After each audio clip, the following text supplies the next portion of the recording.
Hi everyone, welcome to my latest edition of the How Women Rise vlog, and today I'm going to be talking about habit 10, which is called Too Much.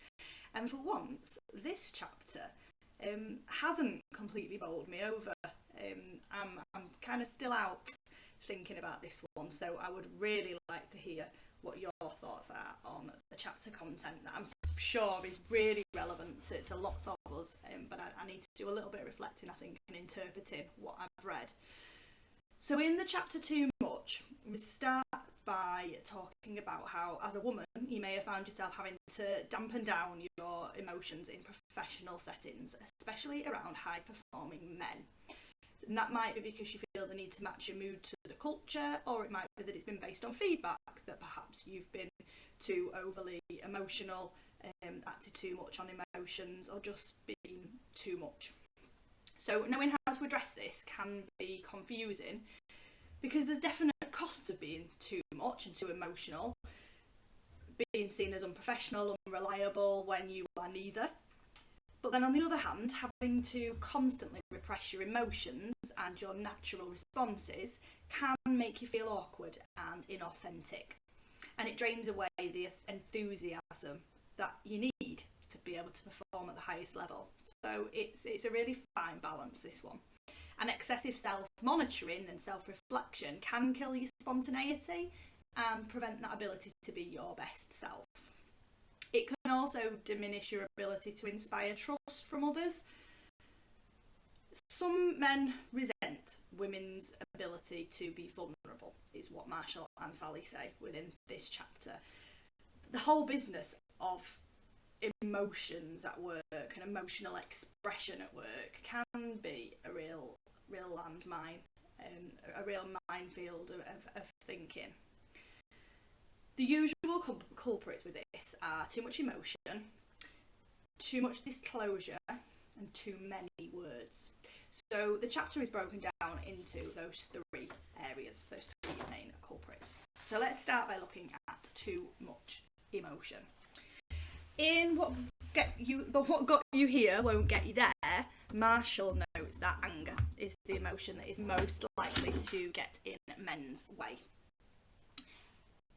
Women also react in anger in the workplace, but Marshall and Sally suggest that they're more likely to display strong emotion in the form of anxiety, fear, resentment, frustration.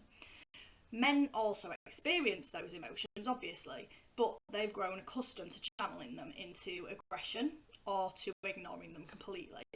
Women tend to be more comfortable with the emotions, but where a leadership model in an organisation has been set by men, often these emotions find little acceptance, even though it's a lot less destructive than anger.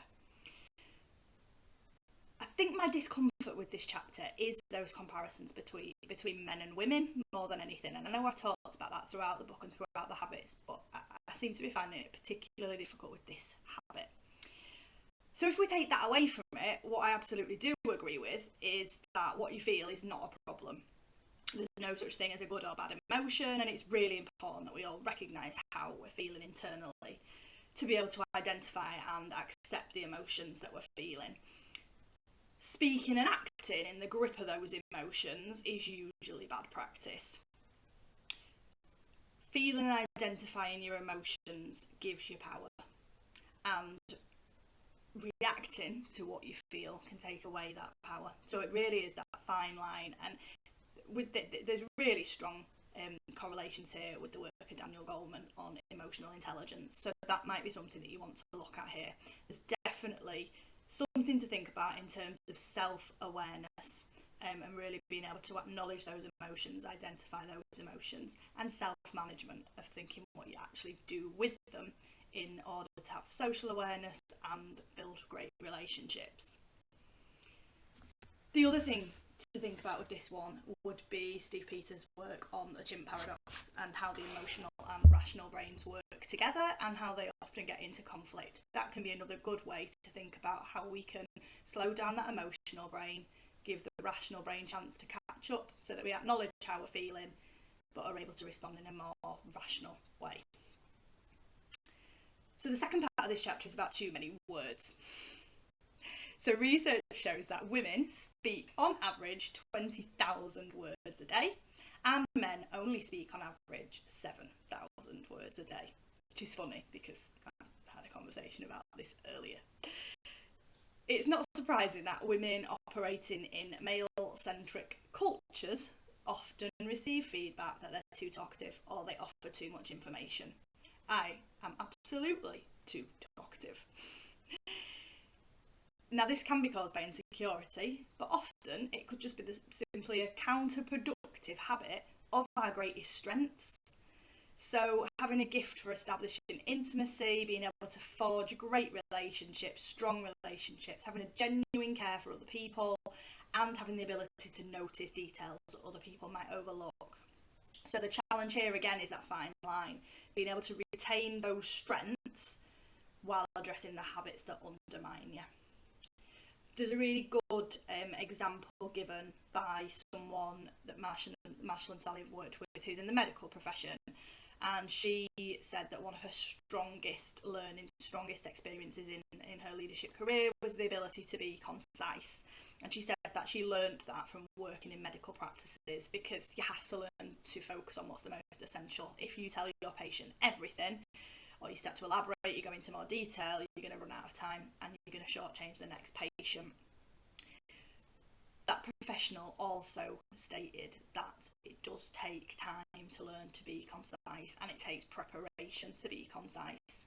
If you want to be precise, you have to prep in advance. You have to be able to pare everything down to the minimum and think through in advance what matters the most.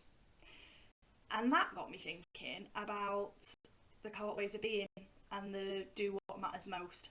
And actually there's a real correlation again here of thinking about getting the most important things across and being concise.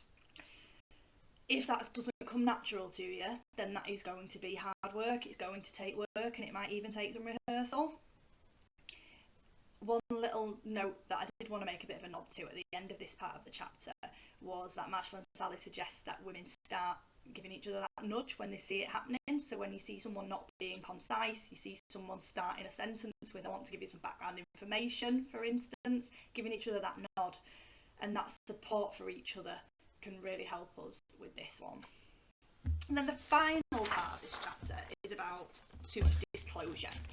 So again, Marshall and Sally suggest that women who over disclose usually do so for one of two reasons.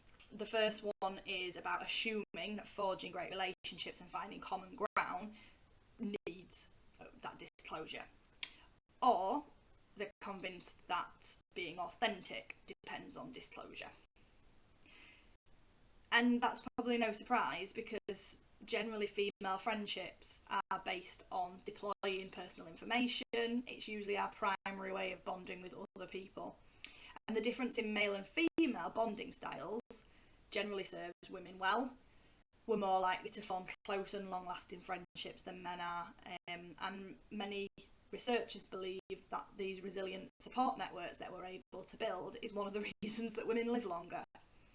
But workplace culture standards around the world have almost entirely been set by men, especially at a leadership level, and trust at work is generally viewed as a matter of competence and reliability rather than frank exchanges of personal information.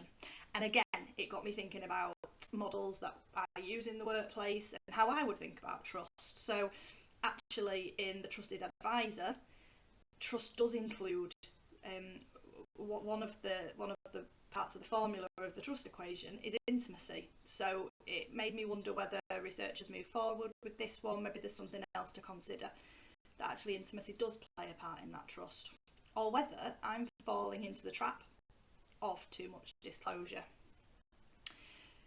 There's also lots of emphasis at the moment in the leadership world around authenticity. So I just want to note here that Marshall and Sally suggest that this could be a trap for women because it could blur boundaries and encourage women to lose some discretion and professionalism in what they believe to be the need to be authentic.